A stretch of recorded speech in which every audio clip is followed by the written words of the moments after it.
చెప్పరా, నీ ఫ్యూచర్ కన్నా గతమే ఎక్కువ? నీ కలల కన్నా కోపమే పెద్దదా? నీకు నచ్చిన ప్రొఫెషన్లో సెటిల్ అవడం బెటరా, లేక అవకాశాల కోసం మళ్ళీ ఎదురు చూడటం బెటరా? ఈ విషయం నీకెలా తెలుసు? నువ్వేమన్నా చెప్పావా? లేదండి, నేను చెప్పలేదు. పల్లవి చెప్పింది.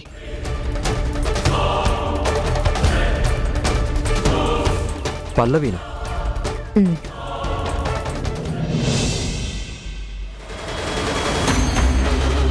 నా అంత దురదృష్టవంతురాలు ఎవరు ఉండరా ఆంటీ?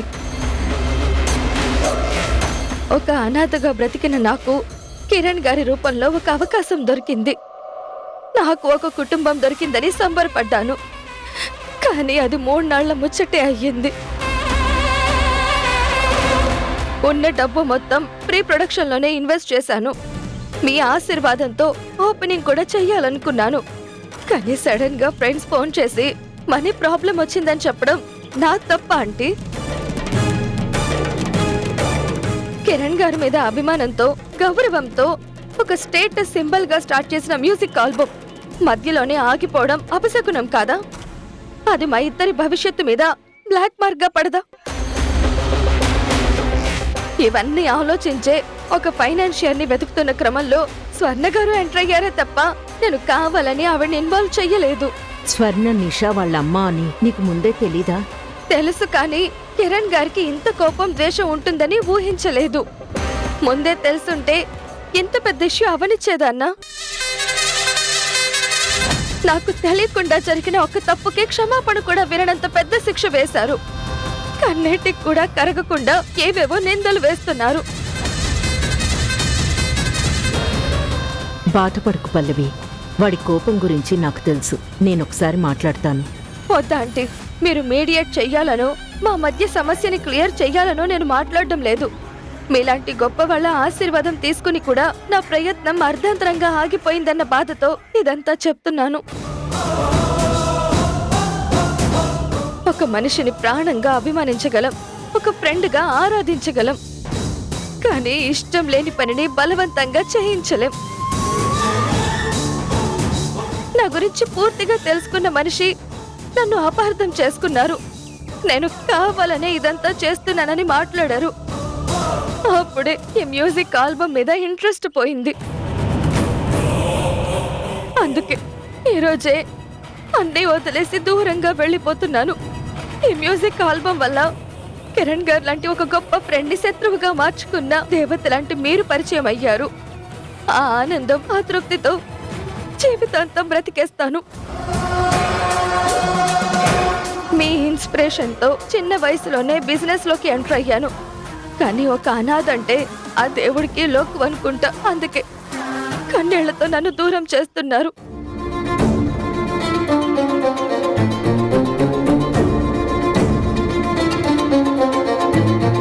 స్వర్ణ మనకి శత్రువే కావచ్చు, కానీ పల్లవి మాత్రం ఈ విషయంలో తనని ఒక ఫినాన్షియర్ గా మాత్రమే చూసింది.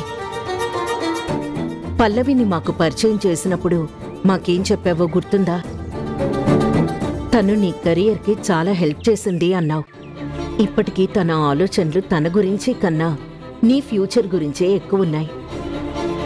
ఈ మ్యూజిక్ ఆల్బమ్ కోసం పల్లవి తన దగ్గర ఉన్న డబ్బు మొత్తం ఖర్చు పెట్టింది. ఫ్రెండ్స్ని కూడా ఇన్వాల్వ్ చేసింది. ఇదంతా నీ ఫ్యూచర్ కోసం కాదా? నీ కెరియర్ కోసం కాదా? స్వర్ణ మీద కోపాన్ని పల్లవి మీద చూపించడం ఎంతవరకు న్యాయం చెప్పు? ఏం మాట్లాడాలో తెలియడం లేదమ్మా.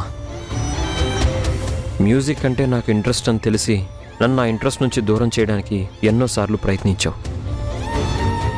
పాటని హాబీగా ఓకే, కానీ ప్రొఫెషన్గా వద్దని చెప్పిన నువ్వు ఇప్పుడు నా ఫ్యూచర్ గురించి ఆలోచించి మాట్లాడటం, నన్ను ఆల్బమ్ చేయమని అడగడం కొత్తగా అనిపిస్తుందమ్మా. అప్పట్లో నా మాటలకి, నా మూర్ఖత్వానికి కారణం నా గతం.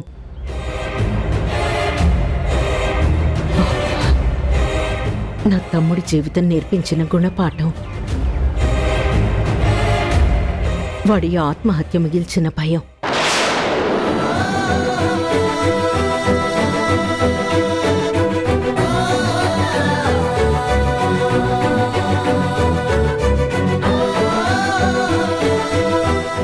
తమ్ముడు ఆత్మహత్య చేసుకున్నారా?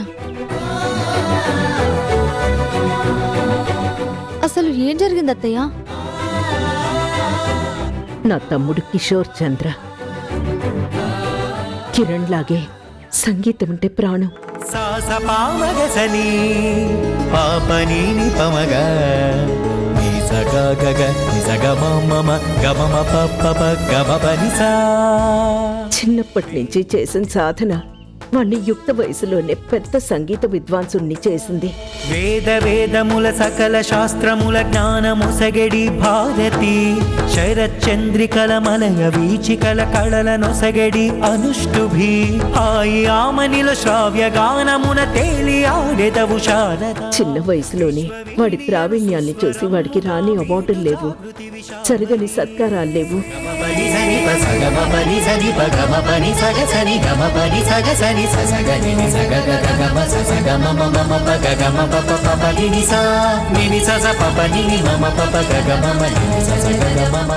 కానీ ఆ వెలుగు ఎంతో కాలం నిలవలేకపోయింది. కొత్త నీరు వచ్చి పాత నీరుని రీప్లేస్ చేసినట్టు కొత్త కొత్త సింగర్స్ వచ్చి ఆ పాటల ప్రపంచం నుండి మా తమ్ముణ్ణి దూరం చేశారు.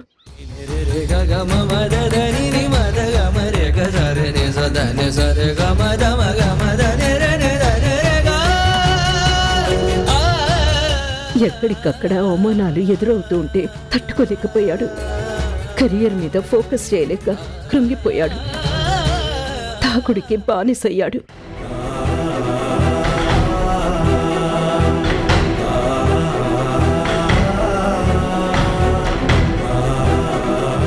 ఆ మెంటల్ స్ట్రెస్ తట్టుకోలేక ఆఖరికి ఆత్మహత్య చేసుకొని చనిపోయాడు.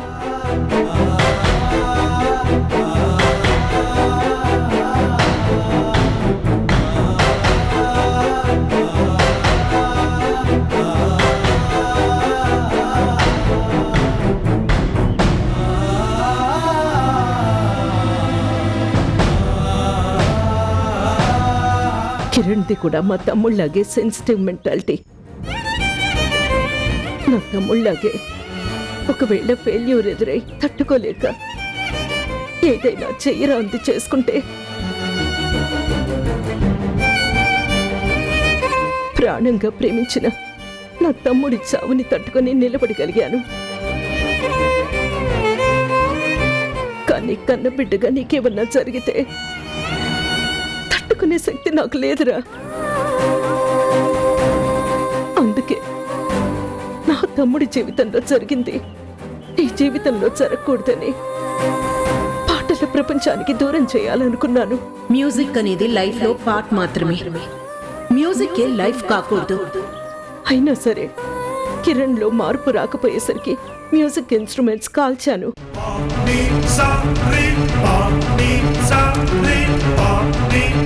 మురళి పండిట్ గారితో అవమానించాను. లలిత రాగంలో బాణీలు కట్టడానికి నాలాంటి పండితులే వెనకడుగు వేస్తారు. అలాంటి ప్రత్యేకమైన రాగాన్ని, దాని పవిత్రతను ఫ్యూజన్ అనే ప్రయోగంతో కలుషితం చేశావు. అసలు నీకు సంగీతమే రాదు, నువ్వు సంగీతానికి సరికావు.